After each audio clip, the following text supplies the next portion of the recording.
am a true born Belizean. Tell them that we born it. Belize my home, my native land. Tell them that we born it. I want you people to understand. Tell them that we born it. I am proud to be a Belizean. Tell them that we born it. You're born there, you're born there. Tell them that we born it. You're born there, you're born there.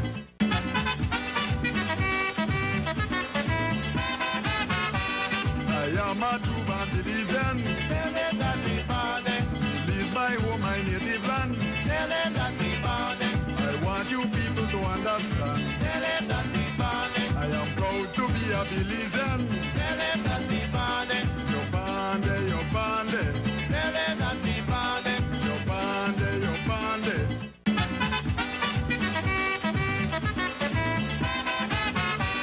I am a true born Belizean. Tell them that we born it.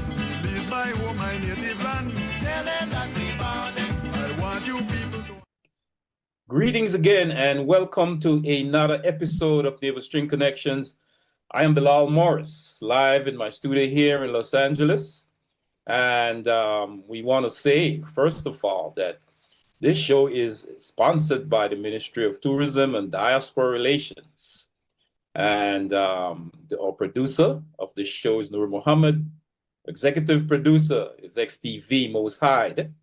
And we want to thank our brother Harlan in the studio right away.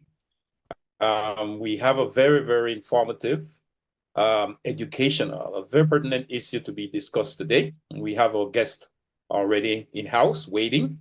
So we want to invite you, the Belizeans living across the Belizean diaspora, because our guest comes to you right now to reach out to you to present this very vital, critical thing that is unfolding in Belizean society with our elders. And we always bridge this gap between Belizeans at home and abroad, in that we want to bring these voices and these issues to you that live across the United States, the United Kingdom, the Caribbean, Africa, Europe, wherever you are Belizeans.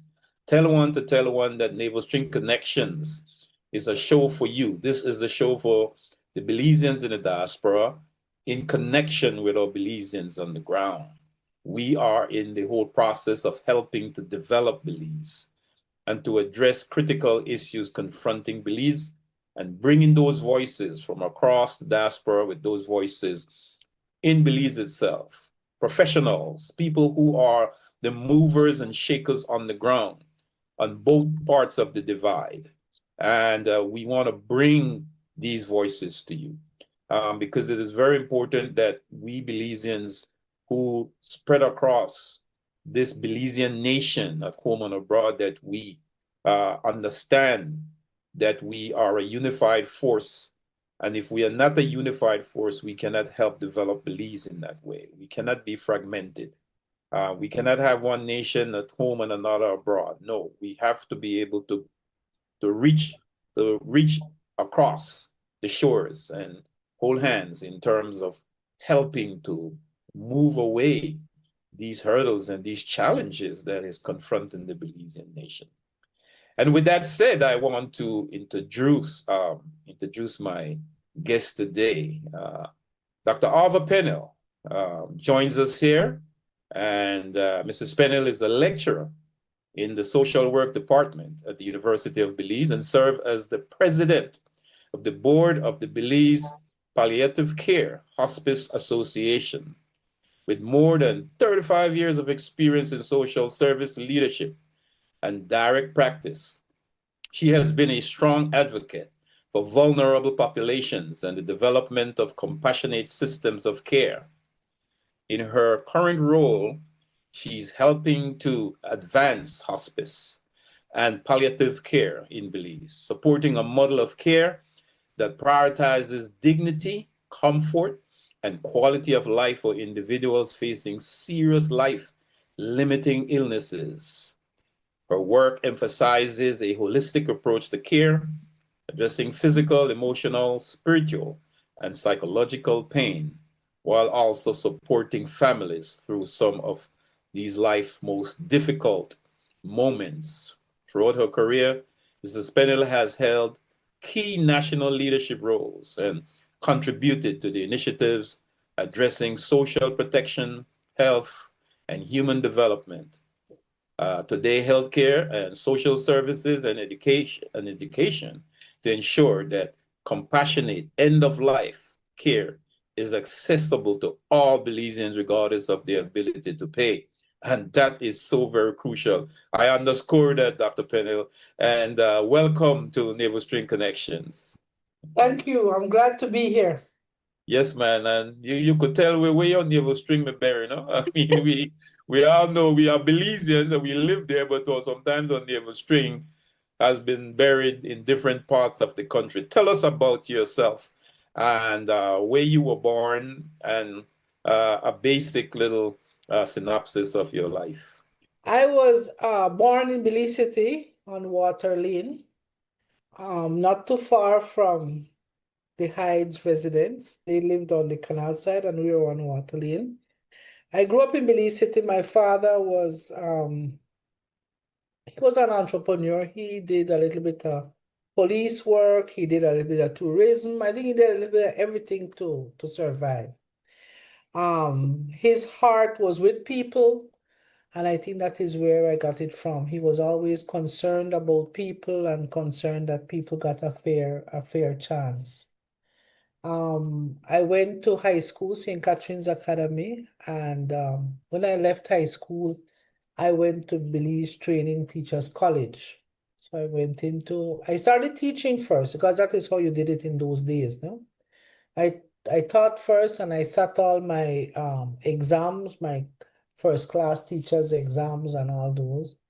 And then I went to Teachers College and I started working with persons with disabilities. I taught at Stella Maris School.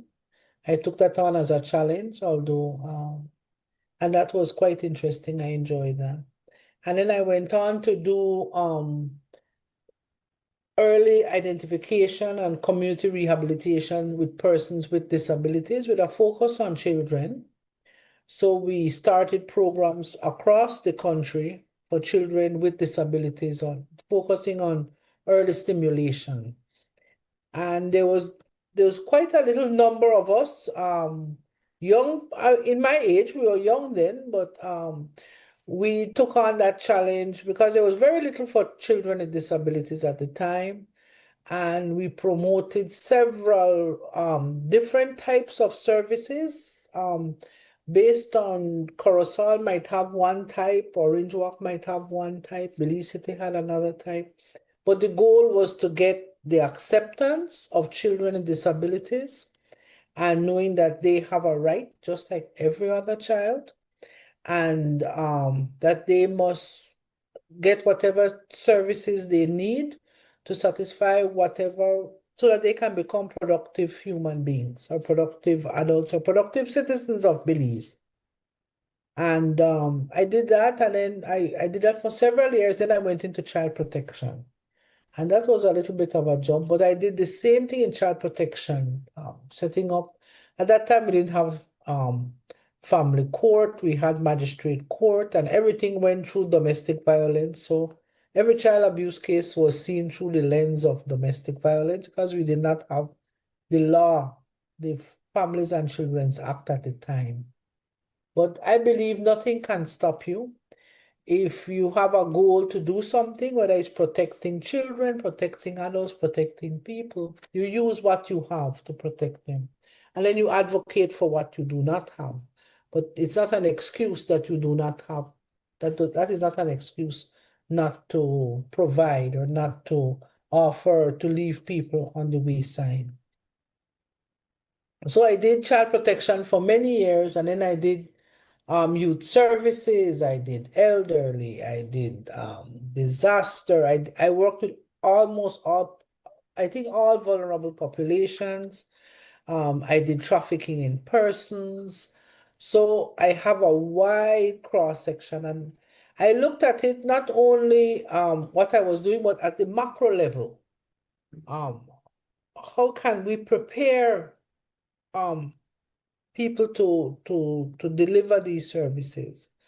So I used to always say the Department of Human Services was the training ground. So you came out of UB, Teachers College, and we perfected you. You came with some skills and we gave you the skills that you needed. And once they worked at Human Services, they got a job anywhere else because Human Services gave them a wide experience. That's fine, no problem. So we just made sure that Human Services had a strong training component so that once they come into Human Services, they're trained. We have a strong system that we can allow people to leave and allow them to be replaced. It's hard work, and we realize that burnout is real. So we know that they will serve for a time and then they will leave, but we want them to leave and go into a similar service so that we spread the skill. That was my idea when I was at the Department of Human Services and the Department of Youth and the Department of Women. And I did that until I retired. And when I retired, I made the next step and I came to the university. I came to the university to prepare young social workers, because at that time we were getting social workers that had very little or no work experience. Prior to that, the students that came to the university had work experience. So now the challenge was to prepare young social workers and how to make sure that you get them prepared. So when they move into the field, it is a seamless move into the field. So there's no gap. And I've been doing that. I've been here now, 10 years I've been here. I'm always looking for opportunities. I keep in very close contact with the field. I'm in close contact with all the agencies. I am in charge of the field experience, the first field experience. And that is how we came to palliative. Dr. Thompson at the time approached us for social work interns. And it is how to prepare. So we started out preparing interns, and I would put one intern at a time so that we could manage the because another thing I do at the university, I look for where I believe social workers should be, and they might not be there. Like, for example, Mercy Clinic. Mercy Clinic did not have a social worker, and I offered to put an intern into Mercy Clinic, and then the intern. And as we did that, the agency realized the importance of a social worker within that field. And when the agency realized that, they would then put out and they would hire a social worker. So that is what I continue to do. I look for areas that do not have a social worker, because a social worker belongs in almost every area. They're the people that help persons with their social functioning. They connect with people and they move people and help them with the wider society.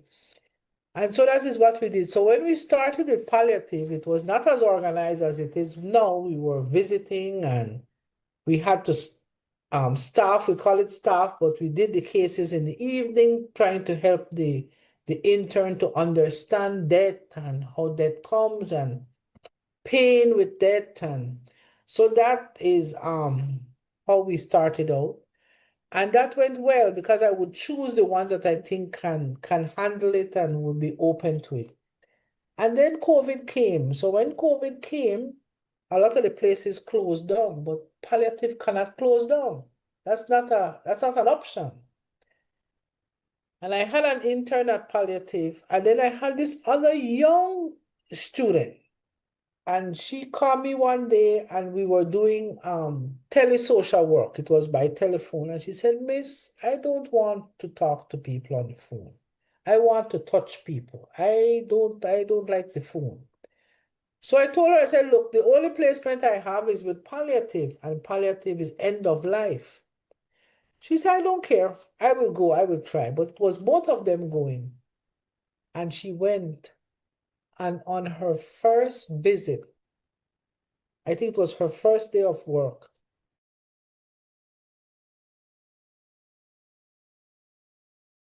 she went in and things trigger you.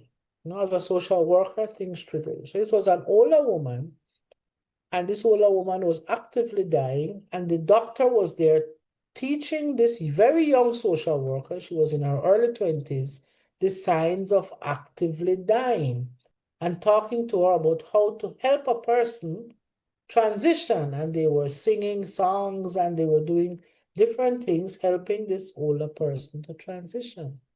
Now, it triggered the young social worker because when her grandmother died, she did not have the opportunity to see her grandmother before her grandmother died. She was left at school, and her mother, all good intention, you know, you're the mother, you don't want your young child to maybe witness that. You somehow feel that death is not a natural process.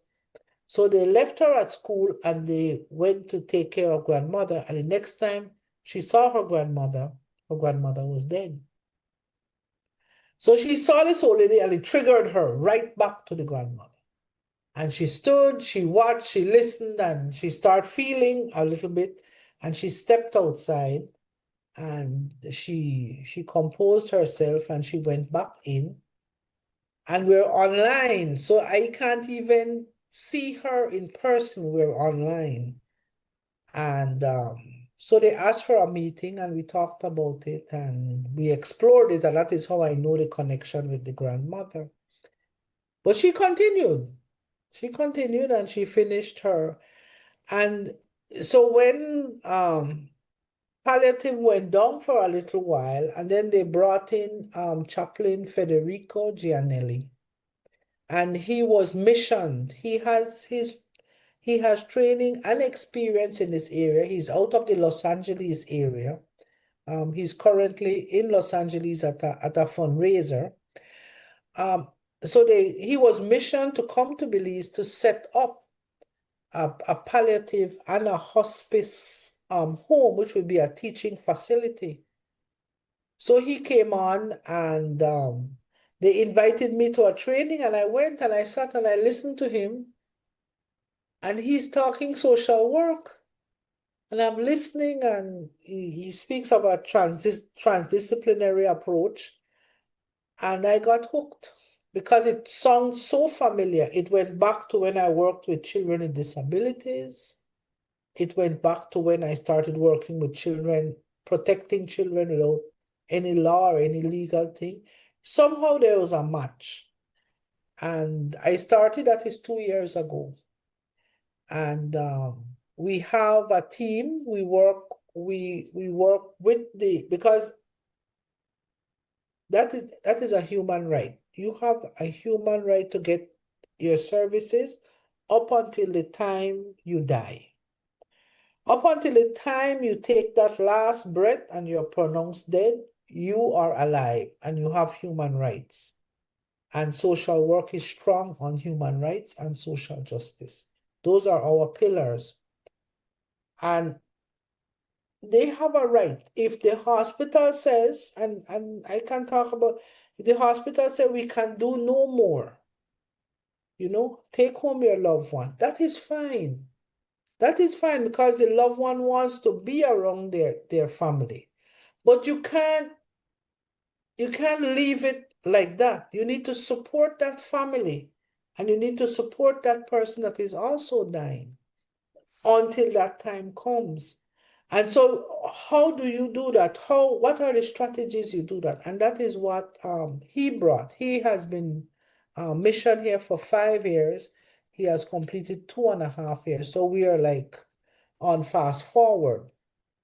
It is a human right and it's a right of the state. So we have a relationship with a very strong relationship with the Ministry of Health.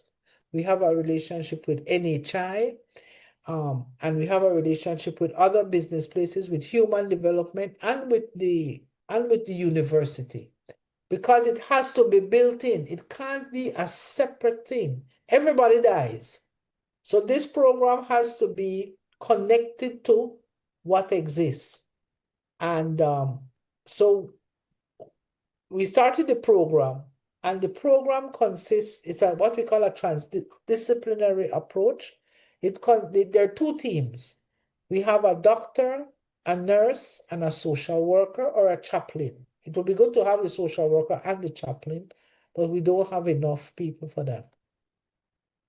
They go into the home, and the doctor and the nurse looks at the physical side of the person, the physical pain, the physical symptoms.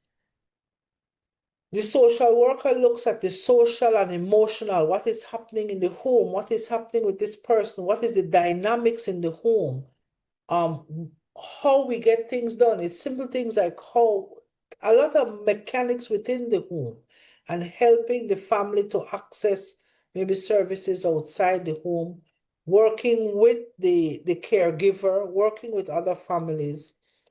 And attached to that, we have community volunteers because the community is responsible for the health of the community.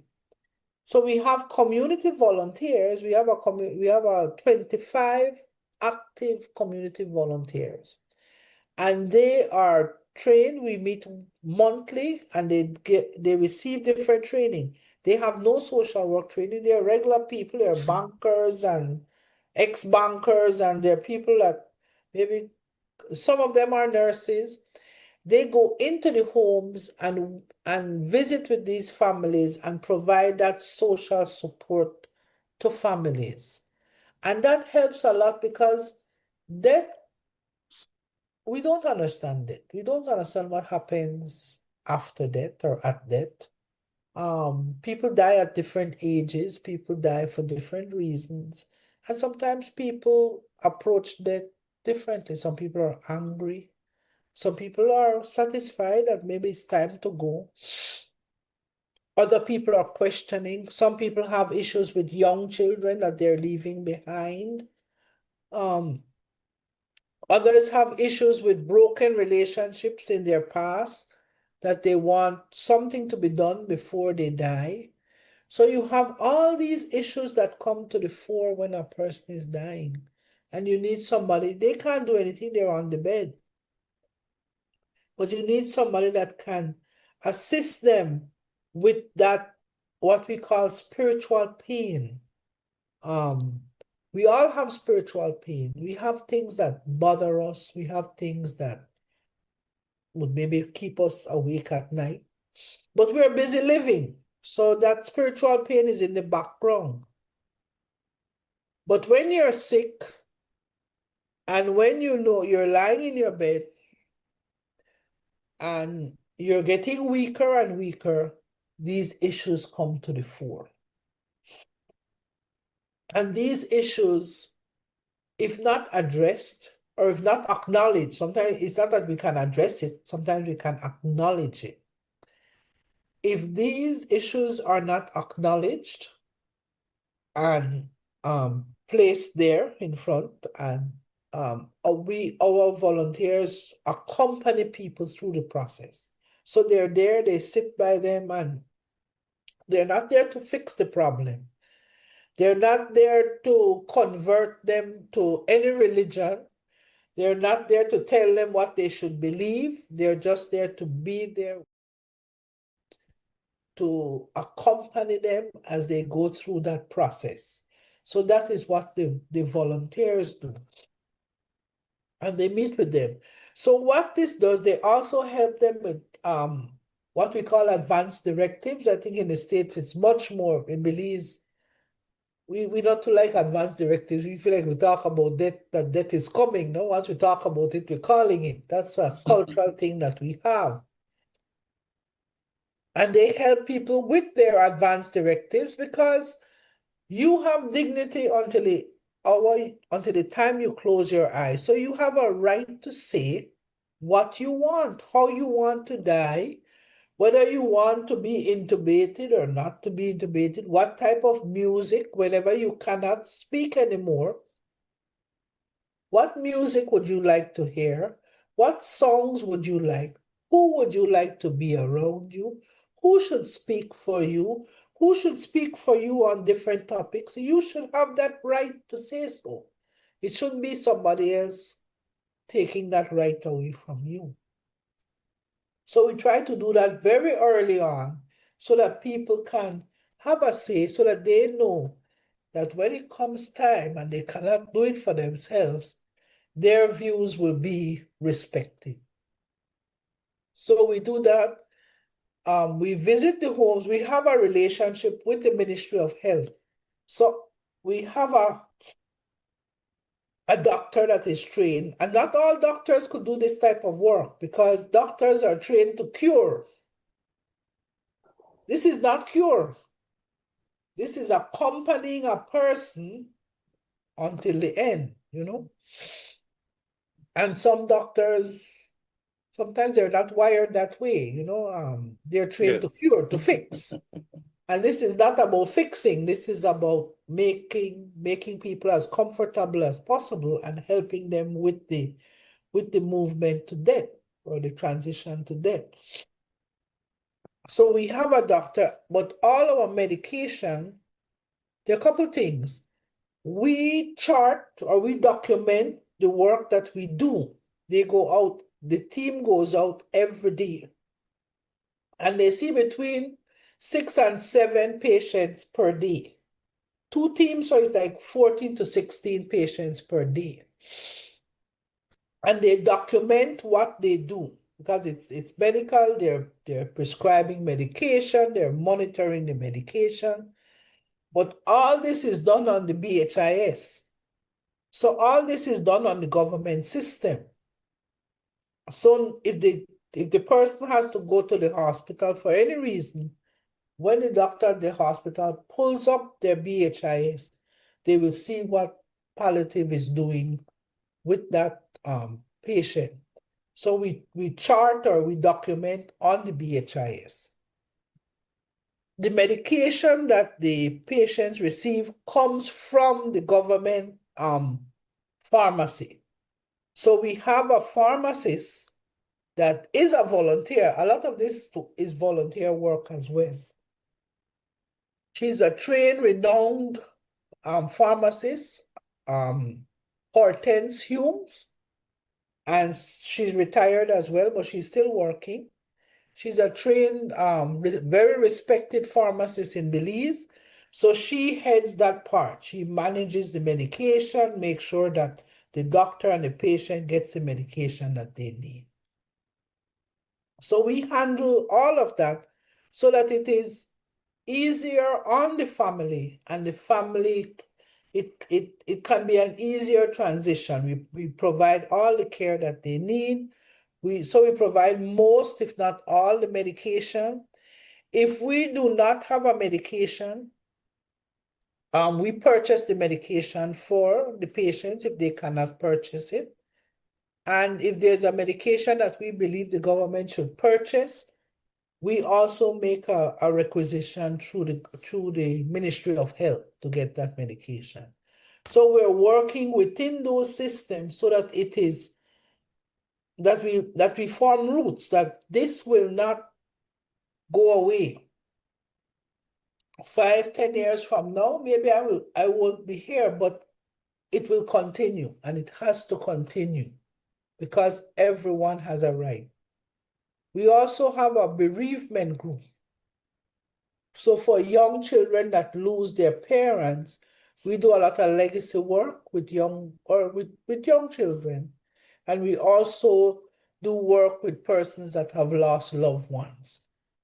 We have a group, a bereavement support group, and we help them with activities on dealing with grief and loss. Grief and loss never goes away. You lose somebody, you lose them for life. 10 years time, it's probably maybe a little different pain, but you still miss that person. So we do the bereavement group, we have the volunteers, so we try to integrate it into the community so the community takes charge of the needs of the community. I don't know if Very much so. I just had to, you're educating me myself because, you know, Dr. Pennell, this has been such a needed thing. And I want to look, as you break down that whole process, and this new history of palliative care that is new for Belize, because we have a very aging population of Belizeans. It has been a case where we have seen a lot of these aging Belizeans having that their loved ones have migrated to the United States. They have got of a certain age, and many of these people you would ask, who's taking care of you? And there's a lot of people, a lot of these aging seniors that said that everybody for them is in the States, and all their children, and there is certain extended family, and just friends, just simple, kind people. I wanted to know, share with us, if you may, how does your institution address also the homeless population? Because there's a lot of seniors who are aging and have become homeless. You see them in Belize. How do your services reach people like that? Because sometimes we hear of a lot of these people dying. I mean, myself here in Los Angeles, this large homeless population, these people are dying. And I was at a center one time where my mother was. And a lot of these caregivers for these aging people were saying that when they die, it's like nobody came for them. That they had to go to the funeral, the state have to bury them, and that they were the ones that had to buy the wreath, the flowers. And I was shocked. And they were explaining this to me, and here am I sitting beside my mother, who was an aging person. And I was shocked that, wow, do children abandon their parents like that? What is it like in Belize, Dr. Pennell, in this case, where a lot of our aging population have been displaced, they have become homeless, many of them have died alone. As I said, we work with the Ministry of Human Development. Well, that's my former life, no? We work with the Ministry of Human Development, particularly the area that works with the most vulnerable populations. Palliative care looks at any person. Our focus is on the vulnerable, and we look at the most vulnerable. Because of the cost of the service, we have to set the criteria. So the criteria, the more resources we have, we can lessen the criteria. So now the criteria is set that you have at least 2 life-limiting conditions. So you have 2 conditions that can cause your death. We don't know which one will cause your death, but you have 2 of them. And usually it's done by the doctor. A doctor would do the referral. And once the doctor does the referral, the doctor at palliative will confirm that this person has 2 life-limiting conditions. And the vulnerability, or we look at the vulnerability and we look at the underserved, because you have some populations that are underserved. So we look at those 2 populations, and we also work with the Ministry of Human Development. Now, people that are homeless and that are sick, the Ministry of Human Development have several homes that they have for those persons. Where we would come in would be that if the person is in the home and the person qualifies for our service. Now, there are 2 arrangements that they have. They have a home where they're like rooms, and many people live there. It's like an institution. If the person lives there and the person qualifies for our service, having 2 life-limiting illnesses, and they're already vulnerable because they're in the home, we provide all the medical and the social support services to that person in that institution. So we go to the institution and we provide it there at the institution. So they will be seen by a doctor, a nurse, a social worker, if they need to be seen by a chaplain. Because if you're homeless and you're in an institution, there's some little history there that maybe might be annoying you, and maybe you need to speak with the chaplain, or you need to speak with somebody, or we need to help you however you can. The Ministry of Human Development also has a similar program where persons, they can be elderly persons, they're adults, again, might have life-limited conditions, but they are in homes of people. So it's like a foster care for older persons. So if they're in a home for a foster care type home, so it's a person that opens their home and they take care of this person that is sick. We also provide that care in that home, wherever that home is. We provide that care in that home, and we work with the caregiver, educating the caregiver what to look forward to, what to expect, what to do if they see certain things, and educating them on the condition of the person.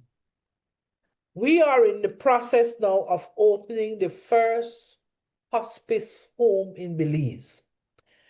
And it's an interesting story because it's this woman that was a teacher, Mr. Ausberta Sosa. She was a teacher at St. Joseph School. And when she died, she left her home. She had no children. So her home to the church. And the church had the home, that's the home there. And the church had the home. The church, we entered into a negotiation with St. Joseph Church, and they have leased that building to us, and we can do all the repairs. We can renovate the building. Those are 3 rooms that we have there. We can renovate the building however we want, and we will have it for 20 years. So we've been working on that building. On the lower flat, we will have 6 rooms. You saw 3 rooms, and then there are 3 rooms on the other side. So those are 3 rooms. It is all glass so that the nurse can see the patient. It is clear that the nurse can see all the patients at one glance. This is for people who are most vulnerable, have no family. So if they have no family and they might be in an institution, they might be on the street, they will go to this home and they will die at this home. So the home, as you could see, those are the rooms. Those are 3 rooms. We have 3 other rooms. The yard is quite big, so there's a possibility of an extension to the back of the yard. So downstairs will be the hospice, and upstairs will be our offices. Our offices are now on the corner of Ebony and Santa Barbara in the St. Martin de Porres area. So the offices will be upstairs and the hospice center will be downstairs. And that will be training for volunteers because they will volunteer there as well. It will provide training for our nurses from UB because we take nurses on rotation. It can provide training for nurses or students from abroad. As you could see there, we get nurses from other universities that come and do a rotation with us and look at the method we use for working with people, the in-home patients. So they would visit with us and visit the homes and see the service that we offer. Part of our program is to build the next generation. So we provide internship placements for social workers from the university, for nurses, and for pharmacists. And as soon as the medical program gets going, we're hoping that doctors will also, or doctor interns, will also rotate through palliative so that you can see the full development of a person from the womb to the tomb. So the hospice home will provide training for our young professionals here, as well as for those that visit. A lot of universities offer a week outside, so they would come to Belize and they would do social work, and they can do a session through these different agencies, and then they can compare how we offer services here compared to how they offer it in the States. So we're hoping that we can build some of those relationships, that we can have people, social workers from other universities in the States come, and they can do a day or 2 days, and they can visit with us, and they can see how we do it in Belize. And then they can compare how it's done in the States, how it's done here, and the strengths and weaknesses of each, and how we could collaborate together. So a big part of it is the training. Training is huge, the community involvement. We have a wide array of volunteers. We have volunteers at all levels. We invite people to volunteer in. So we have the volunteers that visit the homes. We have a volunteer that will provide a garden for the hospice home. There will be a garden with a water feature and with different plants that have different smells, so that while you're lying in your bed and you're at the end of life, you can smell different smells, you can hear water, and the place is very cool. The breeze blows through it. And so that will be your experience just before you transition to the other life, you know. So that is the idea, and we are big. Federico Gianelli, who is a representative from the Jesuit Society in Belize, they are big on the most vulnerable, and they're big on, we do not want to charge, because I think families are going through a lot. When somebody is sick, when a loved one is sick, you spend all your money trying to get them well. So by the time you come to a point where you've tried everything and nothing is working, you're also broke. And I think that is fine.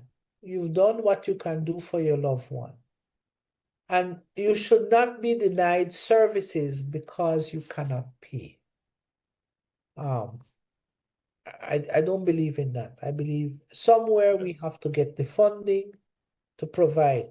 If government provides the medication, if government helps us with, well, doctors, you know, we have the problem now with doctors and nurses and this whole Cuban brigade issue. But if they can provide some of the funding for the technical people, then we should be able to fundraise to find the monies for the other things, you know. Find creative ways of fundraising, getting the monies in. I don't think we should shy away and say it's too expensive. That's not an excuse, you know. These people have contributed to the development of this country. Yes. They've provided children that have also contributed to the development of this country. And the least we can do is to make sure that they die in dignity, you know. Yeah. We're gonna take a short break, but when we come back, Dr. Pennell, I want to talk to you about the expansion of the program countrywide. And also a little bit more about funding, because this is so very critical, so needed. And I'm so very impressed by the work that has already been done. And we will take a short break. And when we come back, we want to address. Okay.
you ready for Celebrate Her 2026 concert? Nobody in the world deserves this more than you.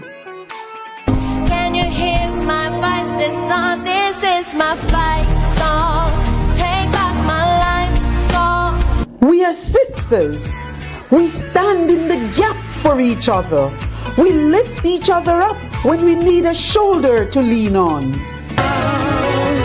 And nobody in all of us, no wizard that there is or was, is ever gonna bring me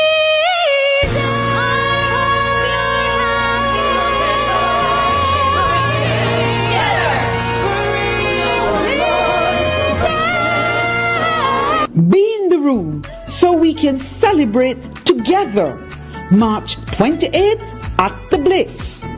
Get your ticket at Mappy's Beauty World or call 633-9404.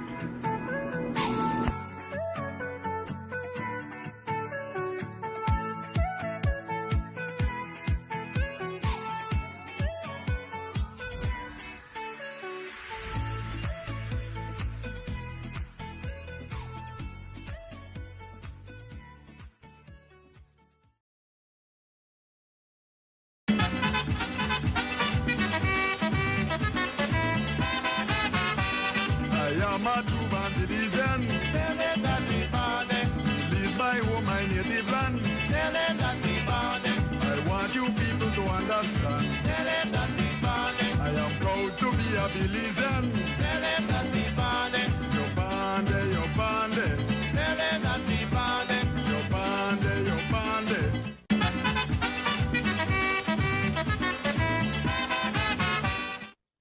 And greetings and welcome back.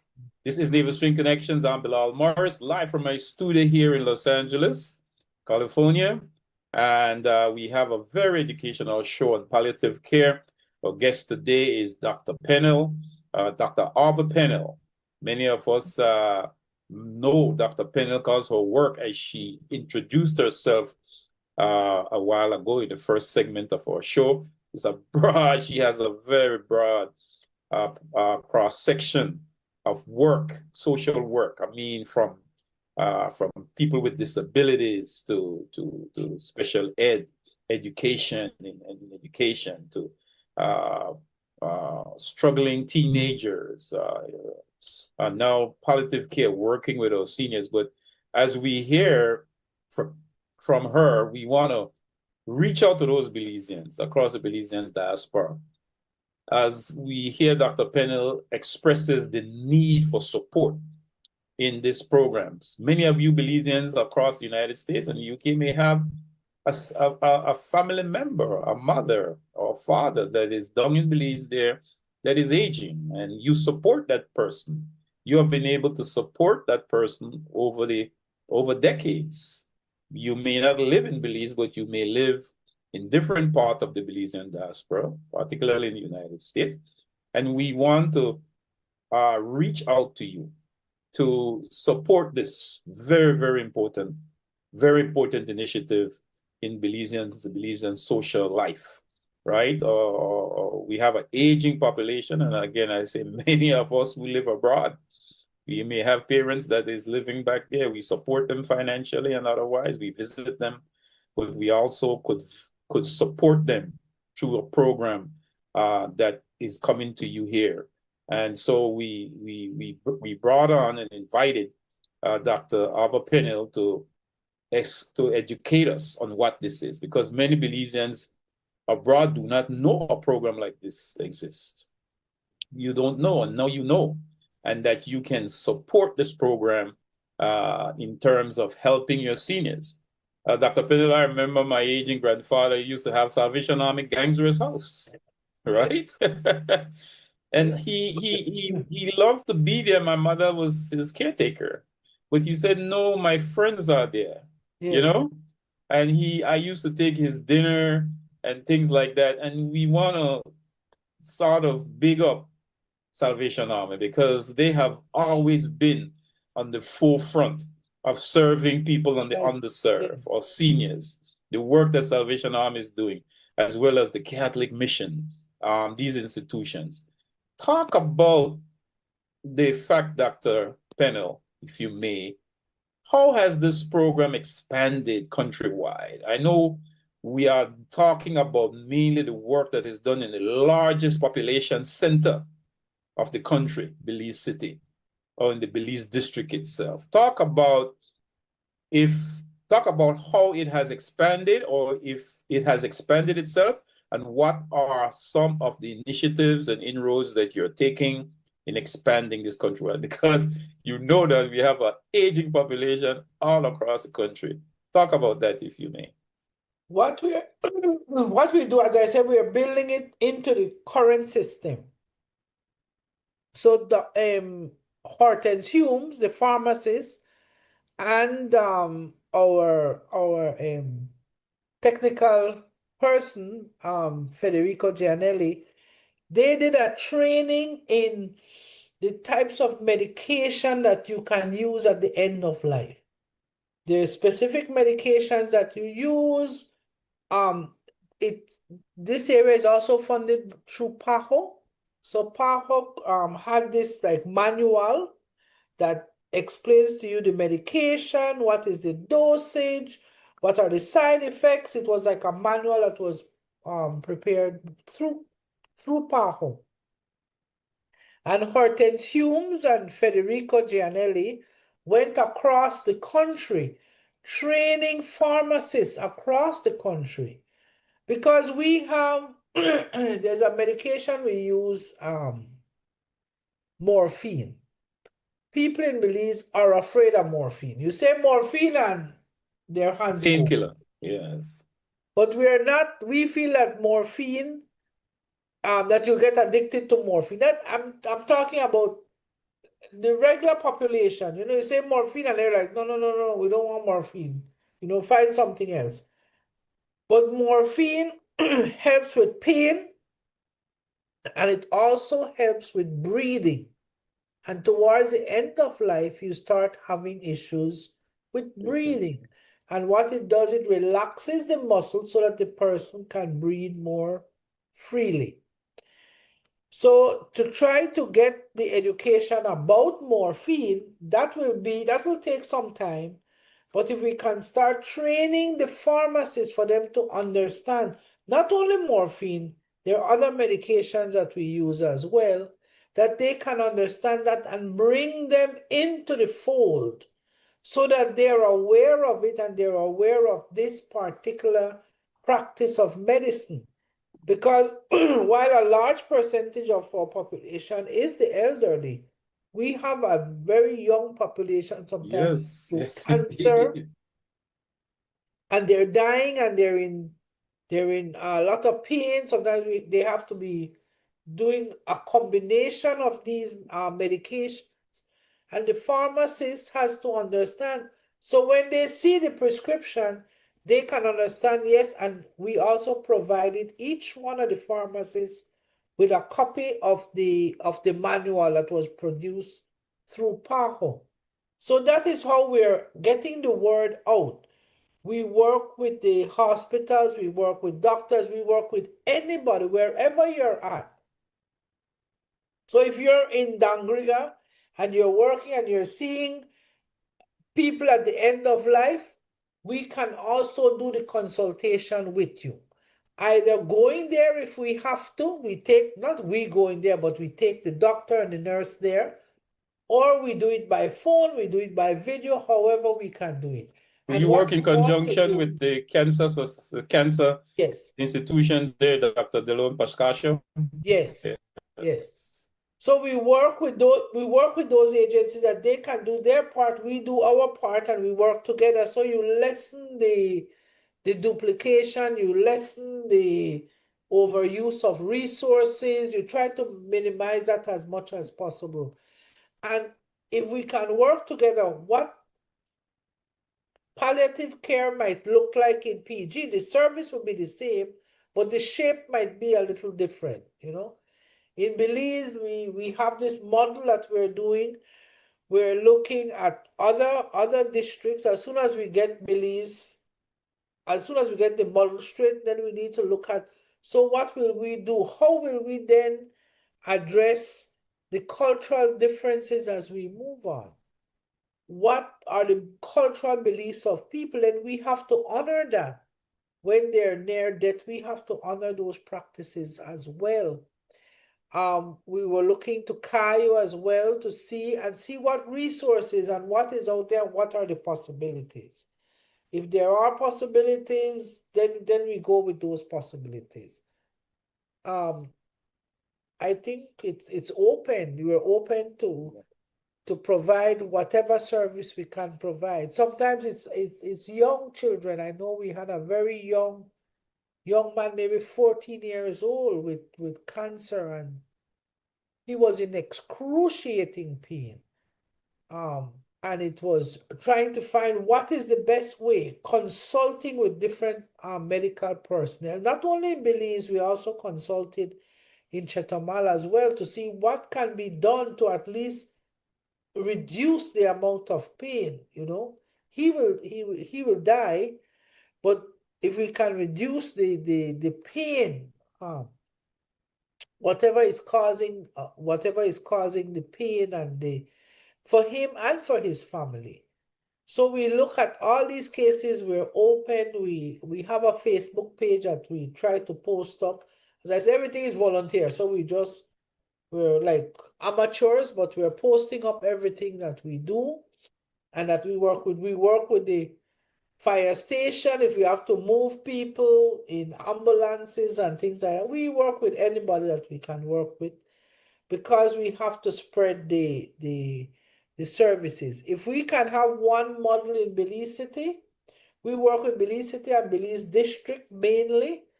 A lot of our cases are in the rural areas, and so we have 2 vehicles that go out, and we provide the services in the home, and we have to educate the families within the home because they're not close to any hospital or anything. Sometimes they don't have vehicles and all that. So that service has to be provided within the home, and the families have to become an expert in that care, in end-of-life care. So it's empowering those families.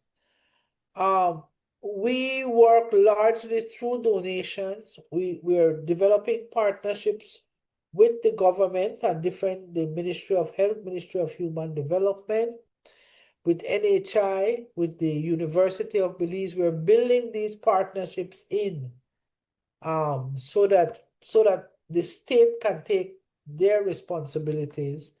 And then we also look for the community. We do have what we call a mission advancement committee that does local fundraising.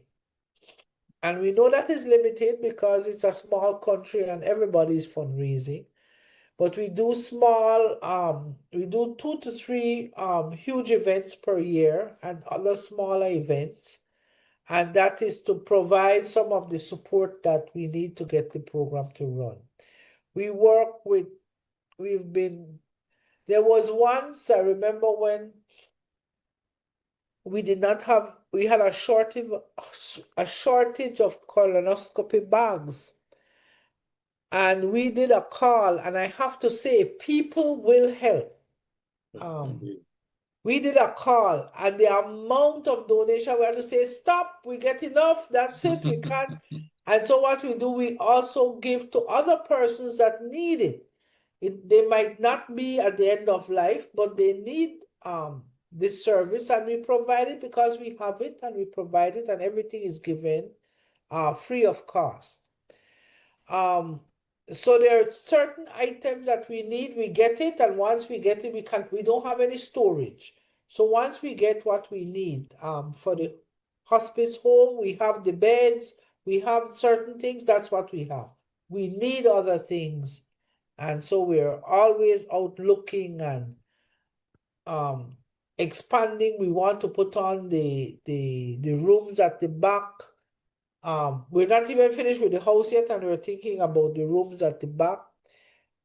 But we fundraise locally and internationally. And when we look internationally, we said We have persons that say, look, we can give you $50 a month.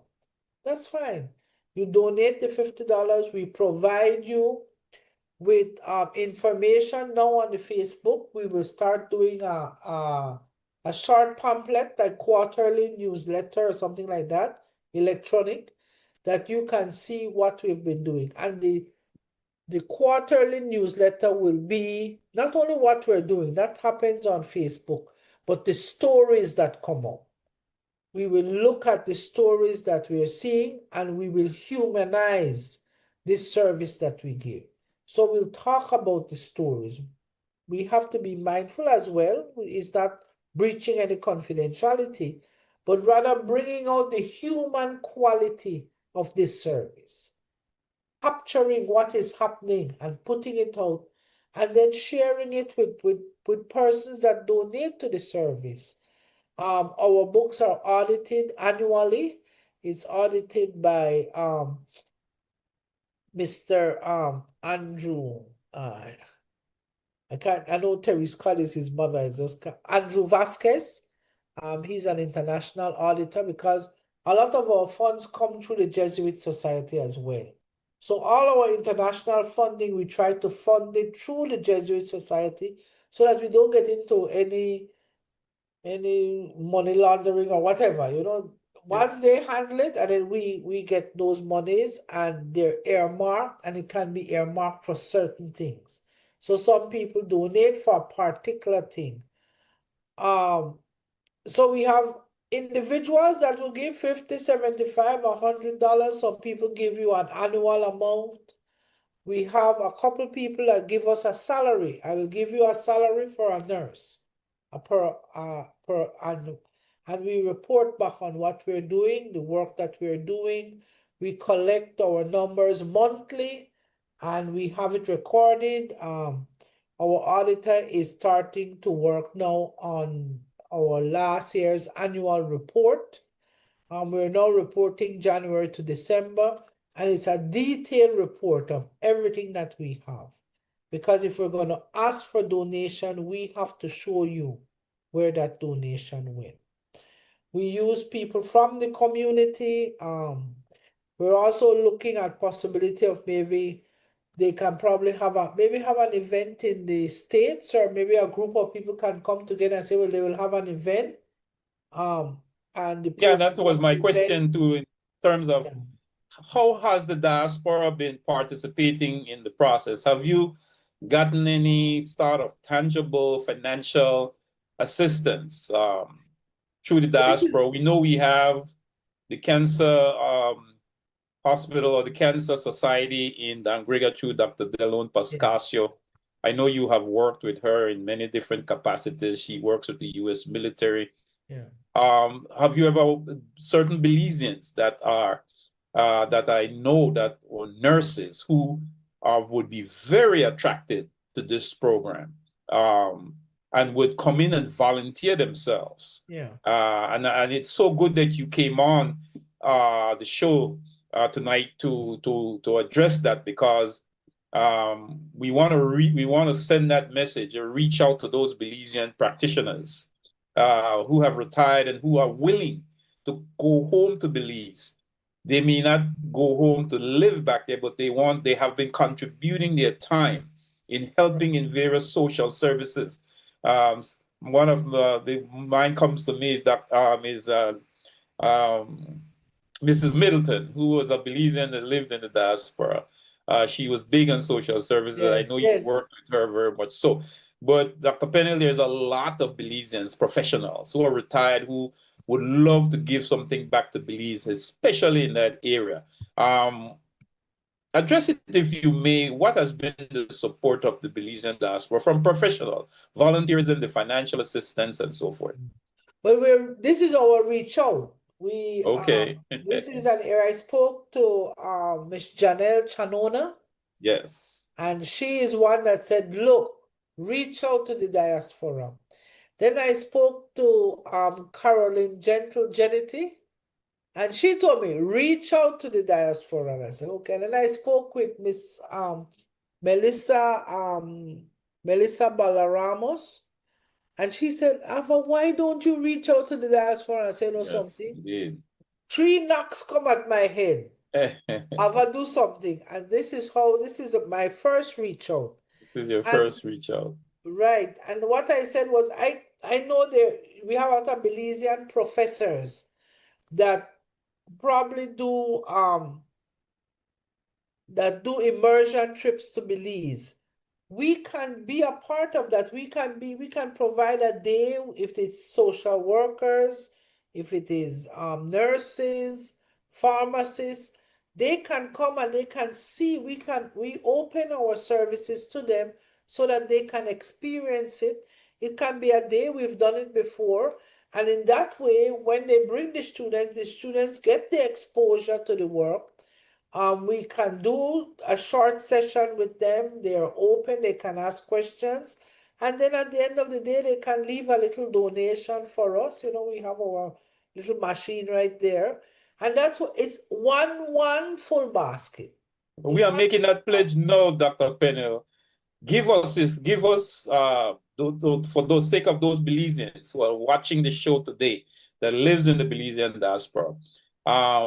Where can they send their financial donations to the program in helping? And then also, if they want to volunteer their time as nurses, as social workers, or any of in that capacity, how can they get involved in the pool, with the institution in volunteerism? Talk to us about that and give some information on how they can, first of all, donate financially and then also participate as volunteers. Right.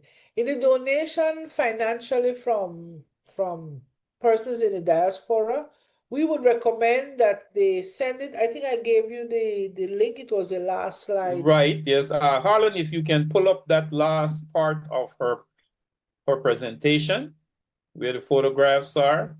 As we discussed that, I think you have given a link there and where they can send their support and stuff like that.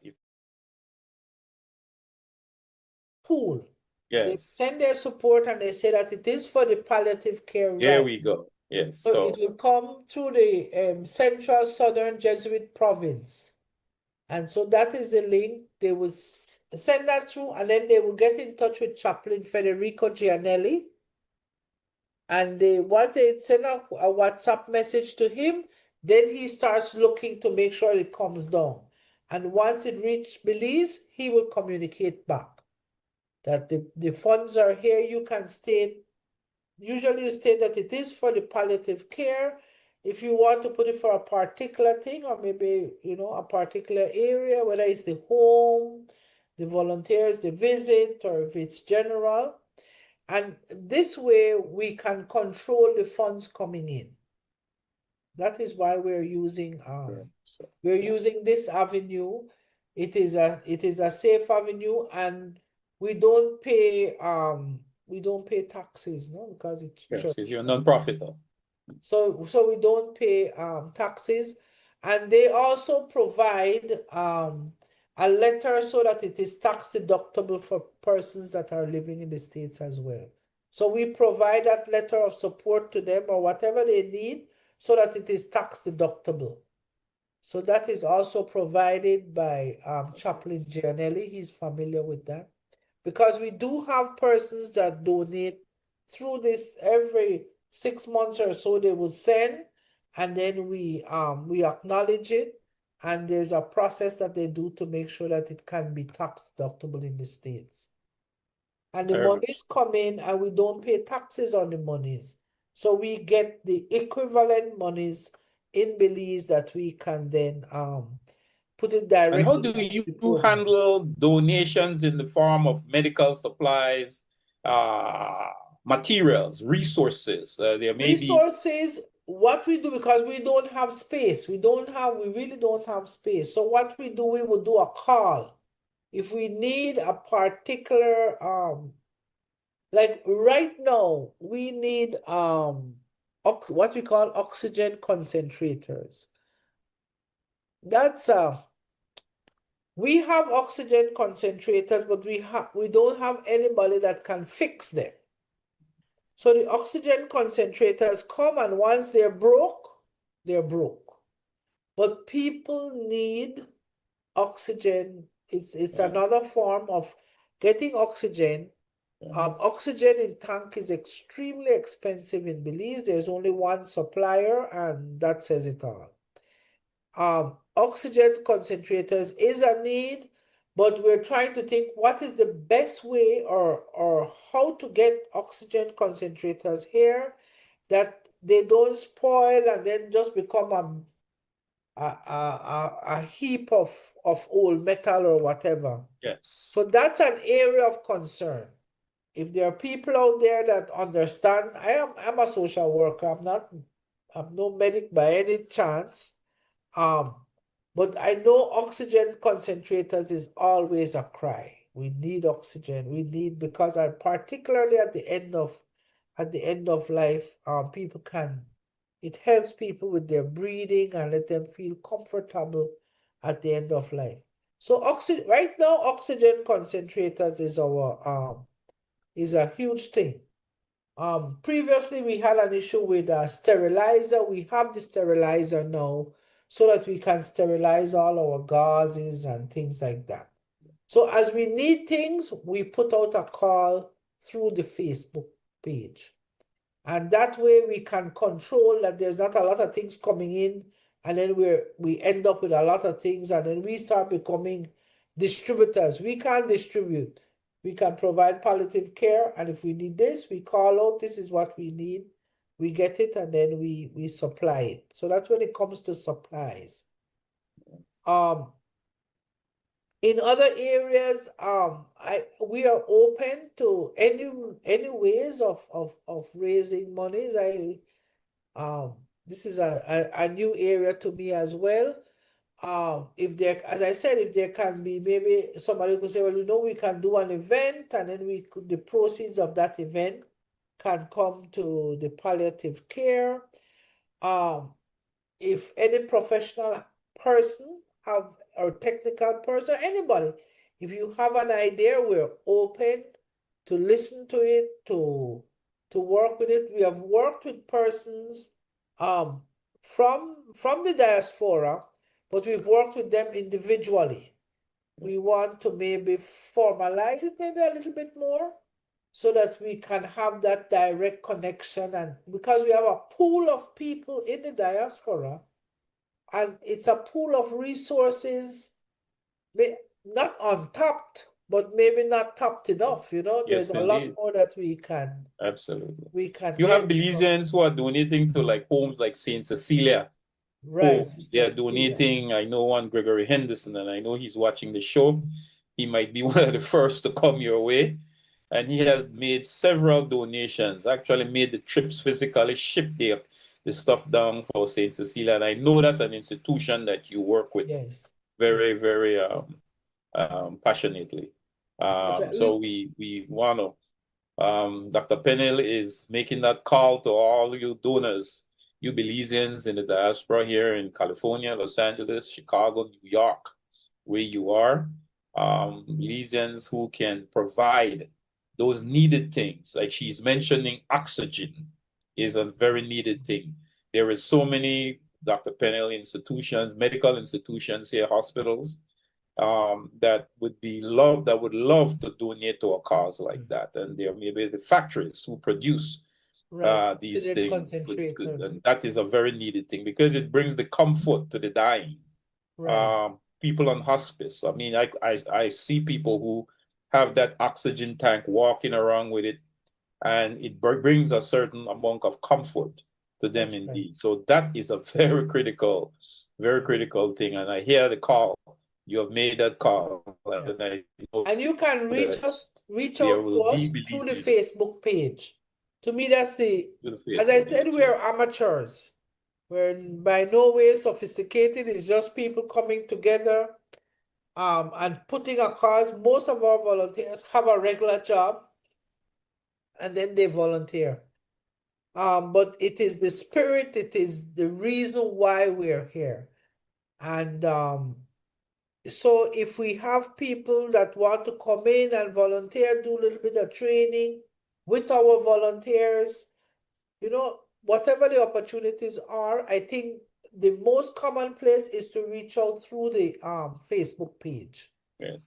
And once it comes through the Facebook page, then it comes out into to the board, and it comes, you know, so it can be disseminated rather than having all different. For the Yes. funding, we would prefer it comes Central. through the Jesuit.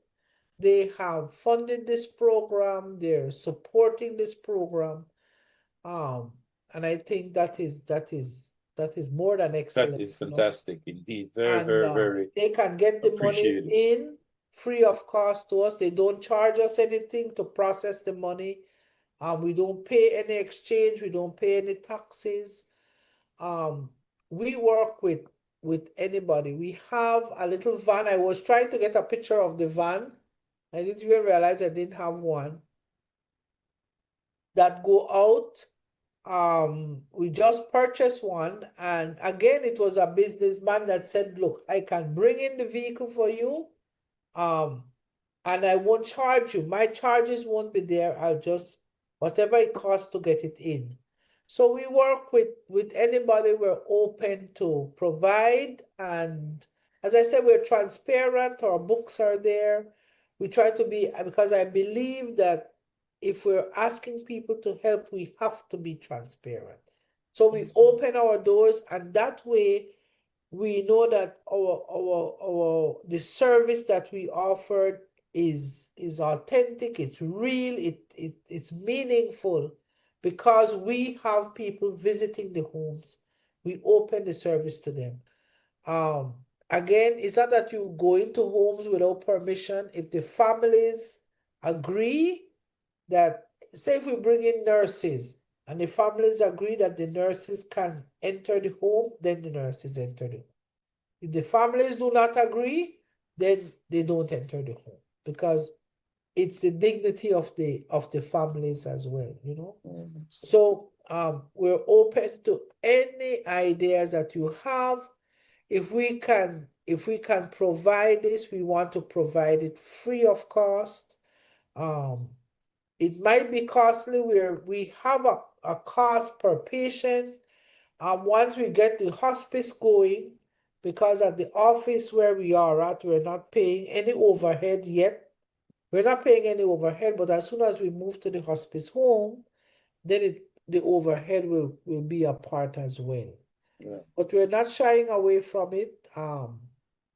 The service is more important than anything. So, and we want to reach out to those Belizean doctors in Chicago, Dr. Calvin Flowers, who works with the Coconte Hospital, who watches the show, Dr. Bernard Bulwa. Bernard Bulwa, I know him well. Who would love to contribute to this program, because I know he understands the struggle. Yes. He understands the cause. He's an avid viewer of the show. And Dr. Calvin Flowers in Chicago, my buddy, who is always helping and making assistance to the Belize Carl Wishner Hospital, and many of the other doctors, that Belizean doctors, Dr. Egbert Greenwich. Yes, I know him as well. I know Egbert Greenwich. I work with this him. is a call to these Belizean medical professionals who live in the Belizean diaspora. And there are many more, many of them, Dr. Pennell, who would love to give to this worthy cause, and this and once they come, they can visit. They can visit. Once they can visit the place. They can see what we're doing. They can look at our pharmacy, everything. They can look at and see how it is. It is done. We welcome them. They can, whenever they are visiting family, take a half day and come and visit with us and see what we're doing. And then sometimes that is how the ideas they come up, when you see it, you say, oh, I could do this, or I could do that, or maybe you can do that, the ideas come up then.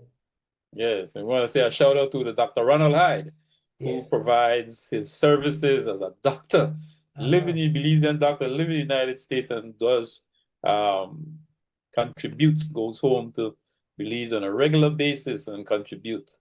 This is the kind of volunteerism that we want to help Belizeans in the diaspora who are professionals, we like to see help this palliative care, moving it and pushing it so that it can become expanding countrywide, and we can reach all these Belizeans that lives abroad. One of the things I wanted to ask you to address too, Dr. Peniel, is the cultural thing, the whole aspect of using holistic medicine in these various Belizean cultures, the Maya, the Garifuna, the East Indian, and the Creole villages. How do you work with holistic medicine in terms of palliative care in providing that comfort? Does you give access to those Belizeans who use it? Because it's a very it's an old practice. Yes. And as you have mentioned, you try to fit in every cultural perspective. Talk about that, if you may.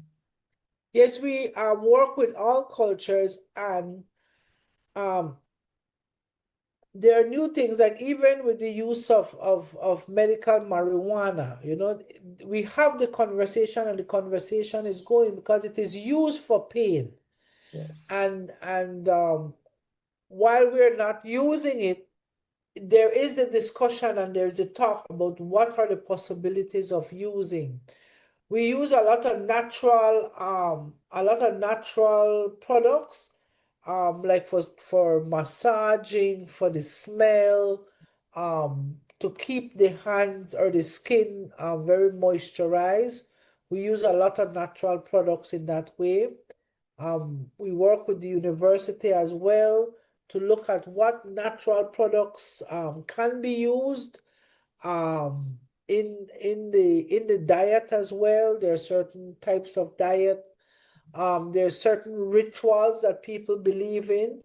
And what we've done while we get interns, we have social work interns that do a good 4 months rotation.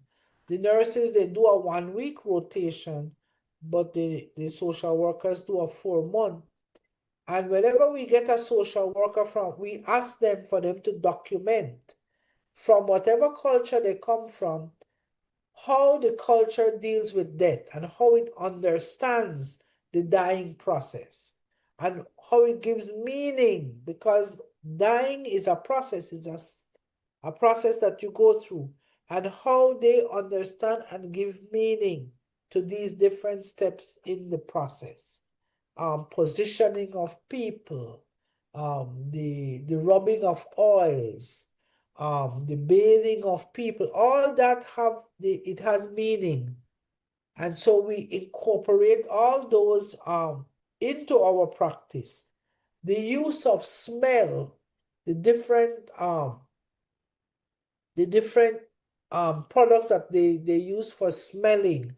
And that is why we want that the person or the family can use those they burn different things in the home to give relief to the person that is sick. We don't want that you snuff it out. No. If that is what we want to learn from you, copal is a huge thing that people burn. Yes. Different cultures burn it for different reasons. We need to know how you use it at the time of death, how you understand the process of death. That can be documented. That is maybe not documented anywhere. Maybe it is documented, maybe it's not. But how can we make sure that we are using these natural processes that people use that has worked for them, and we can incorporate that in, and they can use their whatever smells they might have, whatever type of music they might have. I remember visiting with the team once, and we went to this lady she was a fisher folk down in Placencia, in one of the islands of Placencia. She now has dementia, and she is in that period, and she's talking about what happened in Placencia and with the crabs, and she's giving all these stories. And so the social worker at the time looked at her and said, what was the music at that time? And they're talking, and the social worker brings up the music on the phone. and we celebrate that period with her, just for that Beautiful. short period. And her daughter was there with her, and they're talking about all the things she used to do as a young person. She was in that era, and we went to where she was. She was probably in the early 60s or the late 50s. We went to that period with her, and by her telling us what is happening, which we learned as well, and that person enjoyed that visit, you know. So it's living until the time you take your last breath, Very whatever much that so. means. You know, Yes, you yes, live until you die, and you live fully until you die. yes, And yeah, so we need to incorporate all those practices in, because you have different ways, and everybody has a voice around the table. yes, indeed. And Yes, you know, indeed. that is what is important. And we're open to looking at different medication. I know, I remember we were in a discussion with the whole use of medical marijuana. Not that we use it, but we know that it is an option. Yes, indeed. And it's something that if the time comes, then we need to advocate for it. Yes, indeed. And with that, Dr. Pennell, we want to wrap up our show. You have brought us a whole body of information here. We are impressed to know that we did not understand that palliative care field was so advanced so far. And we are so very, very, very, I know our viewers and our listeners are very impressed with this, because, as again, I say, many of our Belizeans that live abroad have loved ones, not only elderly, but young, middle-aged, young, that they are taking care of from here, from the United States, and providing financial support for medicines and for care, different things. You got people who have left the diaspora, left the United States, have gone home because they got sick. I know of a couple of Belizean athletes who have died there. They left and they went there, and there had to be things like Pampers and things like that had to be Yes. given to them, and they were very young. This is a very, very needed area, and we want to thank you for coming on and addressing this issue and reaching out to the Belizean diaspora, most of all in getting support and supporting this initiative, supporting this very vital health field, because it's a very important health field, as well as it is an area of social work that is so very much needed in the country of Belize. And we want to say this program, this show, is sponsored by the Ministry of Tourism and Diaspora Relations. I'm Bilal Morris, your host for today's show. We hopefully have our sister ARIA LIGHTFOOT next week with another very dynamic show. We want to say our producer is Nur Mohammed, the man behind the controls, Harlan, our executive producer, XTV.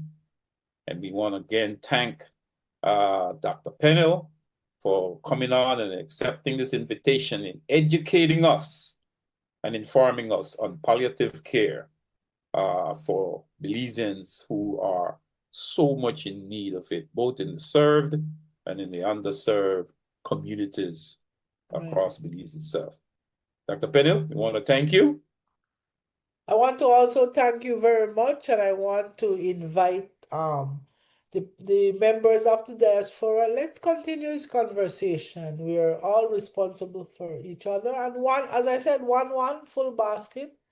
Get in touch with us, reach out to us through the Facebook page. We try to post up everything on the Facebook page. That is our front door, if you want, no?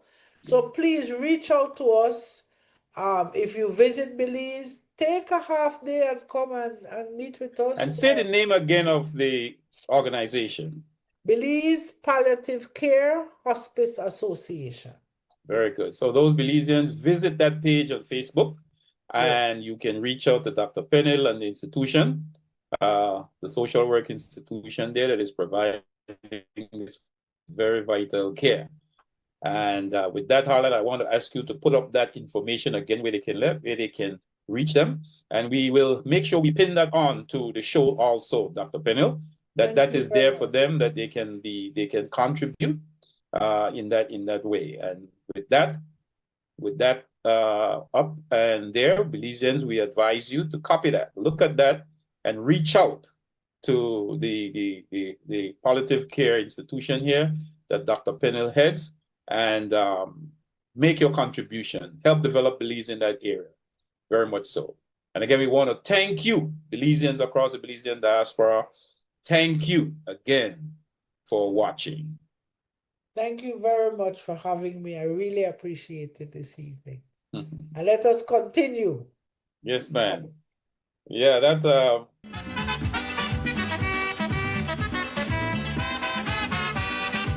am a true Belizean.